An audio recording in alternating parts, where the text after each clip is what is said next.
to it. It's like the boy who cried wolf. It's like if you call literally everyone racist, well then when you actually, there is a racist person that people should know, like don't listen to them, they're racist. Well, you've called everyone racist. So now they're not going to take your warning seriously. Yeah. So Hannah, are all white people racist? That's what I guess. That's what one TikToker had to say. Take a listen.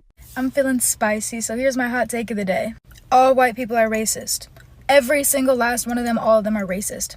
And I don't mean that to say like every single individual white person, if I talk to you, you would have some kind of racist ideology. I'm saying that as a white person, you uphold a system of racism by literally just being white. I believe if you're not spending your literal entire life dismantling racism, then you're contributing to its continuation. And people get so like, whenever like I say like people are racist, like why is it such a big deal? Like, yes, you're racist. Like, okay, we've established that. Now what are you going to do to change it? Racism refers to power and race. If you are the powerful race in a society, then you're racist. Like, I just don't understand why it's so taboo. Let's talk about it. Let's accept it so that we can work towards changing it. We're never going to get anywhere if people won't just acknowledge it in the first place. So, yikes. Give me your take on that. I mean, she was all over the place. First, if you're white, you are racist and there's nothing you can do about it. And you need to dedicate every moment of your life to dismantling racism. What does that look like? That's not exactly defined, but you need to be doing that every waking moment or you're racist. But also, you can't ever not be racist because if you're white, you're racist. So do all of that, but it doesn't matter. Like, she's basically saying if you're white, you're racist no matter what. So there's no difference then between like, why not be racist then? Like, it doesn't make sense. It's like if you can't even, it's not even possible for you to obtain a good status. You're going to be bad no matter what. You're not exactly encouraging people to not be racist. You're kind of saying you're doomed either way.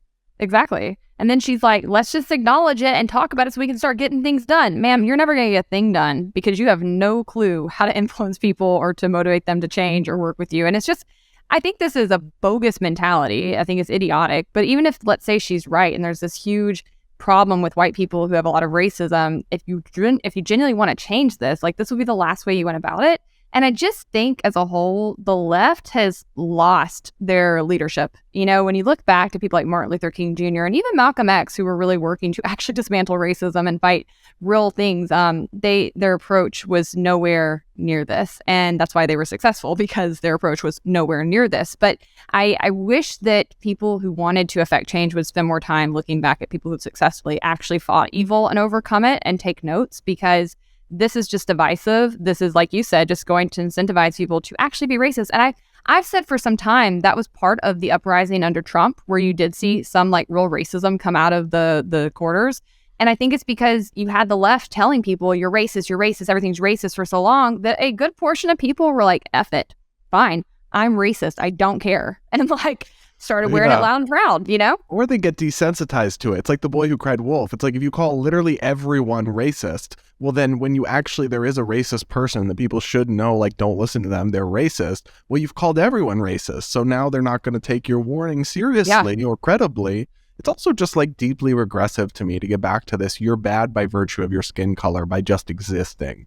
Like that is a deeply perverse way to look at humanity.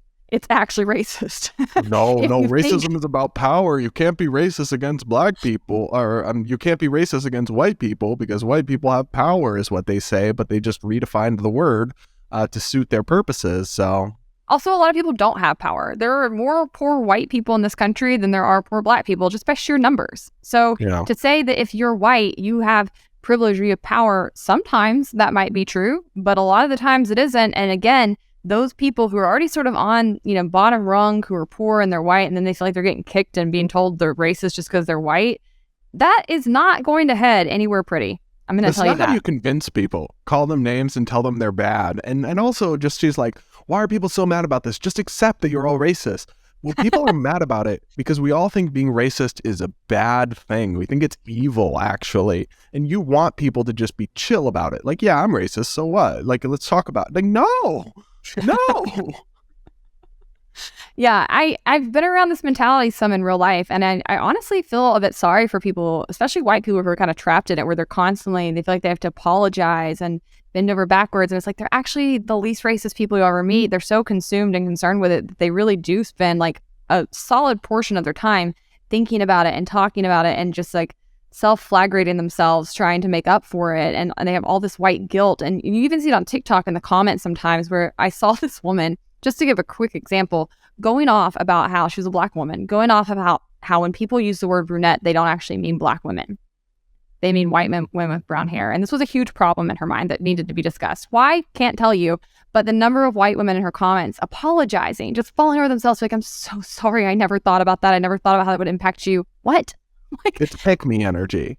It's just, you need attention is what it is. And you don't, and I think it's a lot of people who want to feel like they're a part of something bigger. I've noticed this for years, right? Where you don't have the same levels of injustice to fight as people did in the 1960s or even the 1990s. And they're desperate for a cause. They're desperate to feel like they're, you know, doing something that makes a difference. And they want to see themselves in this light as these like big activists who are making social change.